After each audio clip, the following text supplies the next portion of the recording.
Hello students. तो आज हम इस वीडियो के अंदर एनडीए के बारे में डील करेंगे कि एनडीए होता क्या है और इसका जो एग्जाम है वो कब कब होते हैं और इसके एग्जाम का क्या सिलेबस है। एनडीए का जो एग्जाम है उसको क्लियर करने के बाद आप किस किस फील्ड के अंदर जा सकते हैं। ठीक है, तो चलिए डील करते हैं। सबसे पहले हम देखते हैं कि जो एनडीए है वो होता क्या है।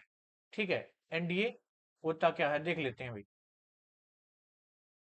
एनडीए की जो फुल फॉर्म होती है हमारे पास वो होती है हमारे पास नेशनल डिफेंस एकेडमी, जो कि महाराष्ट्र है, पुणे के अंदर प्रेजेंट है। ठीक है, जनरली जो ये एकेडमी है वो किसकी ट्रेनिंग देती है, वो आर्मी, एयरफोर्स और नेवी की ट्रेनिंग देती है। ठीक है, जो नेशनल डिफेंस एकेडमी है वो किसकी ट्रेनिंग देती है भाई, आर्मी, नेवी और एयरफोर्स। ठीक है, उनके ऑफिसर्स की ट्रेनिंग देती है।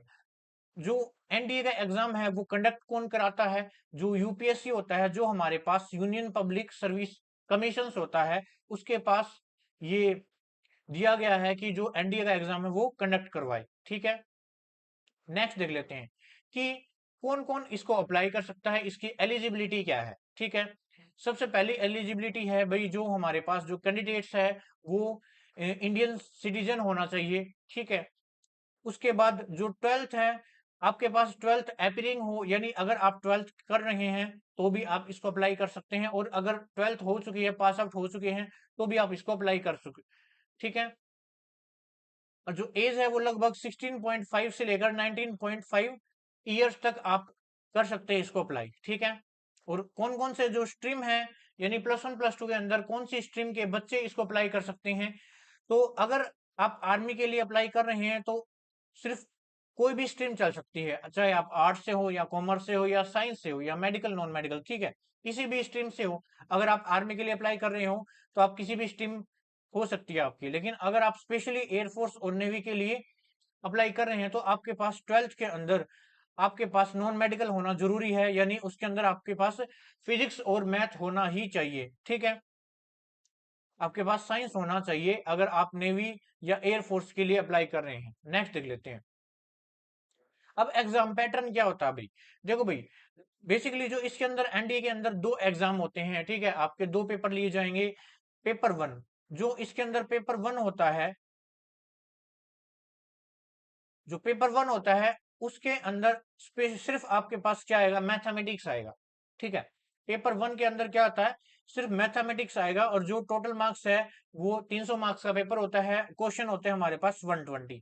ठीक है, जो पेपर वन होता है उसके अंदर प्योरली आपका मैथमेटिक्स आएगा, और मैथमेटिक्स का सिलेबस क्या होगा, जो आप प्लस वन और प्लस टू के अंदर पढ़ के आए हुए होते हैं, यानी जो चैप्टर्स आपने प्लस वन और प्लस टू के अंदर पढ़े हैं वो सारे चैप्टर आएंगे, थोड़ा एडवांस लेवल हो जाता है उनका। ठीक है, जो हमारे पास पेपर टू है, जो हमारे पास पेपर टू है उसके अंदर उसको बोला जाता है जीएटी, यानी जनरल एबिलिटी टेस्ट। आपका जो जनरल जो एबिलिटी है उसको फाइंड आउट किया जाएगा। इसके अंदर टोटल मार्क्स 600 नंबर का होता है। इसके अंदर आपके इंग्लिश प्लस जीके क्वेश्चन होते हैं, यानी टोटल दोनों पेपर वन और पेपर टू को मिलाकर टोटल 900 मार्क्स का ये पेपर होता है, रिटन एग्जाम होता है।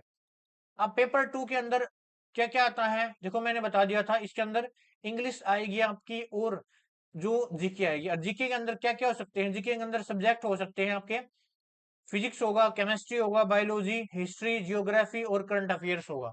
ठीक है, ये होंगे आपके। और इंग्लिश के अंदर आपकी ग्रामर होगी, वोकेबलरी होगी, कंप्रेशन और सेंटेंस इंप्रूवमेंट होगा।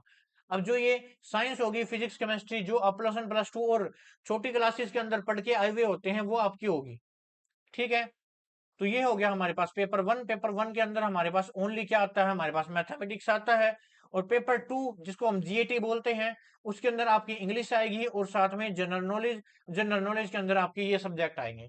ठीक है, तो देखो, रिटन एग्जाम के अंदर दो एग्जाम होंगे, paper one, paper two. Paper one के अंदर मैथमेटिक्स आएगा जो कि हमारे पास 300 मार्क्स का होगा, और सेकंड पेपर होगा जिसको हम जीएटी बोलते हैं, वो हमारे पास 600 मार्क्स का होगा। टोटल मिला के हमारे पास 900 मार्क्स का रिटन एग्जाम हो जाता है। रिटन एग्जाम क्वालिफाई होने के बाद उसके बाद हमारे पास क्या होता है, एसएसबी होगा।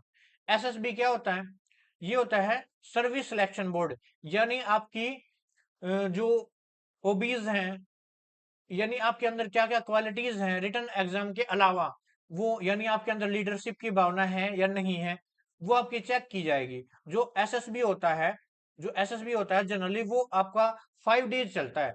डे 1 क्या होगा, आपका स्क्रीनिंग टेस्ट होगा, ठीक है। डे 2 आपको क्या करना होगा, यानी आपकी जो मेंटल एबिलिटी है उसको चेक किया जाएगा, ठीक है। और जो हमारे पास देखो ये लिख रखा, जो अब डे 2 है उसके अंदर आपका साइकोलॉजी टेस्ट होगा, यानी आपकी पर्सनैलिटी टेस्ट होगा, ठीक है। अब डे 3 के अंदर क्या होगा, डे 3 के अंदर ग्रुप एक्टिविटीज होंगी, आपके अंदर लीडरशिप की भावना है या नहीं है, ठीक है।